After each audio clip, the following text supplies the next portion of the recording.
La conscience. La joie de l'être, c'est la joie d'être conscient. La conscience est déjà consciente. Elle est le non manifeste, l'éternel.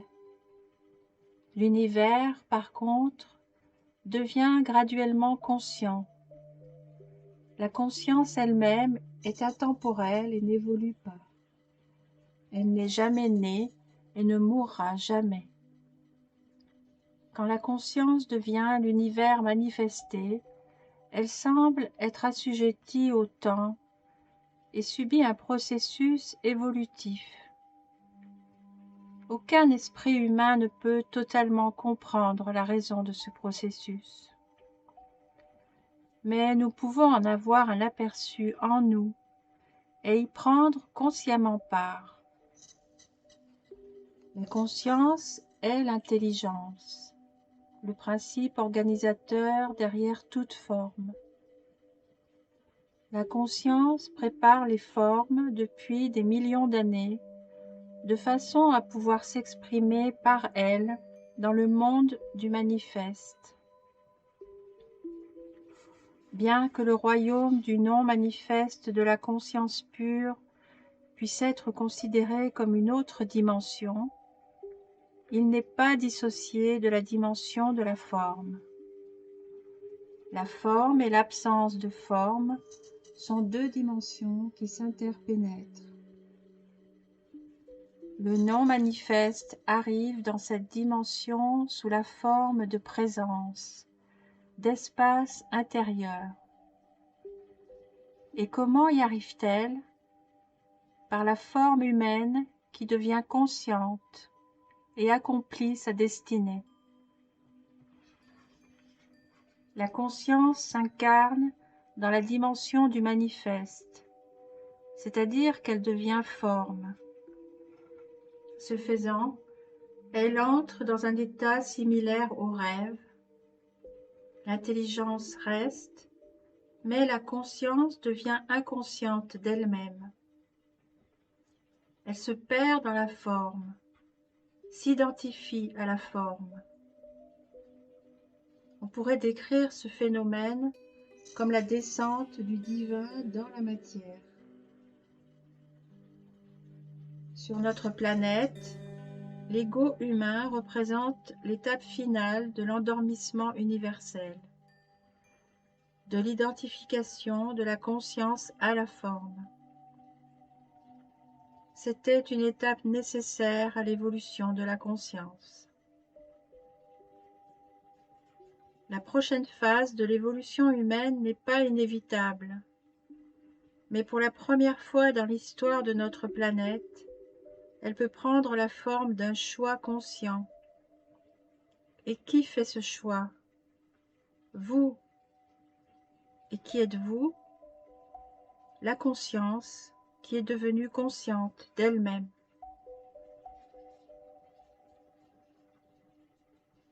Le cerveau humain est une forme très unique par laquelle la conscience entre dans cette dimension.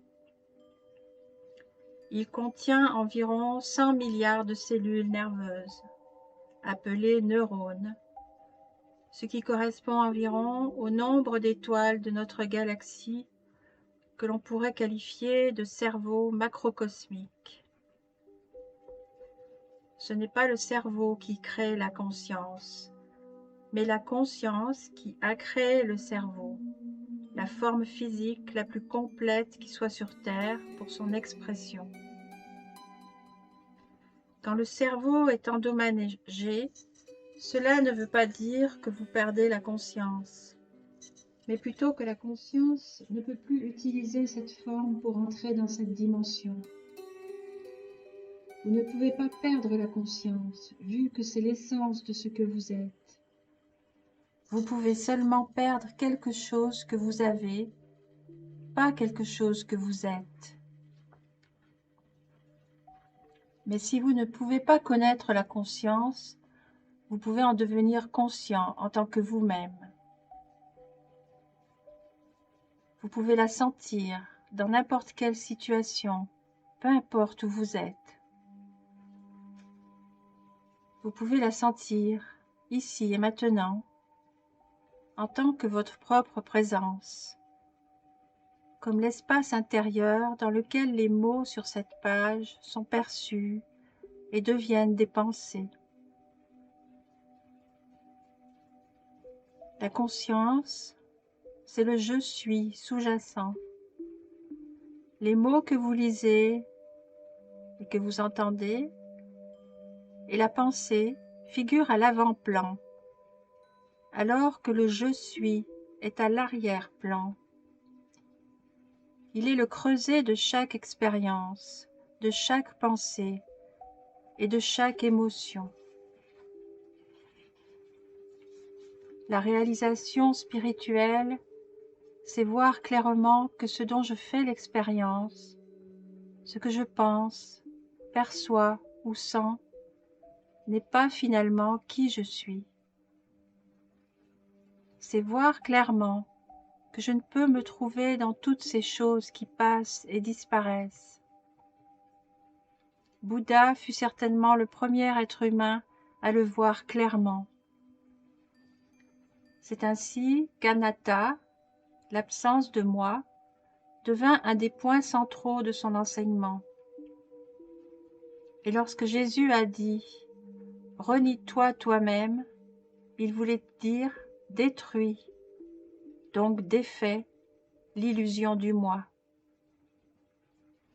Si le moi, l'ego, était vraiment ce que je suis, il serait absurde de le renier. Tout ce qui reste, c'est la lumière de la conscience sous laquelle les perceptions, les expériences, les pensées et les émotions vont et viennent. C'est l'être, c'est le moi vrai et profond. Quand je me connais comme tel, tout ce qui arrive dans ma vie n'a plus une importance absolue, seulement une importance relative. J'honore ce qui se produit, mais il n'y a plus de sérieux, plus de lourdeur. La seule chose qui compte finalement est la suivante. Est-ce que je peux sentir mon essence en tant qu'être, le je suis, en arrière-plan de ma vie en tout temps? Ou pour être plus précis, est-ce que je peux sentir le je suis que je suis en ce moment? Est-ce que je peux sentir mon identité essentielle comme étant la conscience elle-même? Ou bien, est-ce que je me perds dans les événements, le mental, le monde?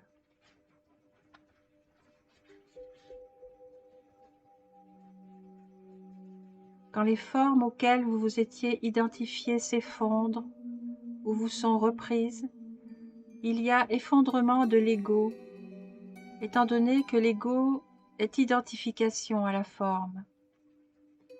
Alors, quand il n'y a plus rien à quoi s'identifier, qui êtes-vous? Quand les formes autour de vous meurent ou que la mort approche, le sentiment de l'être, du je suis, est libéré de son association à la forme. L'esprit est libéré de son emprisonnement dans la matière. Vous réalisez alors que votre identité essentielle est sans forme, qu'elle est une présence omniprésente, qu'elle est l'être précédant toutes les formes et toutes les identifications. Vous réalisez que votre véritable identité est la conscience elle-même, plutôt que ce à quoi la conscience s'était identifiée. Ceci est la paix de Dieu. Je veux connaître l'Esprit de Dieu, disait Einstein. Le reste n'est que détail. Mais qu'est-ce que l'Esprit de Dieu? La conscience.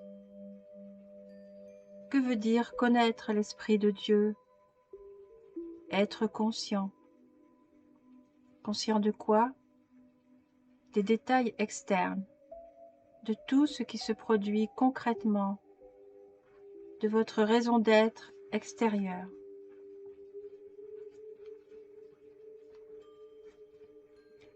Il a déjà été dit que la quiétude est le langage de Dieu et que toute interprétation autre que celle-ci était fausse. C'est en fait un terme pouvant remplacer celui de paix. Quand nous devenons conscients de la quiétude dans notre vie, nous sommes reliés à la dimension intemporelle et sans forme en nous, à ce qui est au-delà de la pensée, au-delà de l'ego. Il peut s'agir de la quiétude où baigne le monde de la nature, ou de la quiétude dans votre chambre aux petites heures du matin, ou encore du silence entre les mots. La quiétude n'a pas de forme. C'est pour cette raison que nous ne pouvons en devenir conscients par la pensée, puisque la pensée est forme. Quand on est conscient de la quiétude, c'est qu'on est quiet.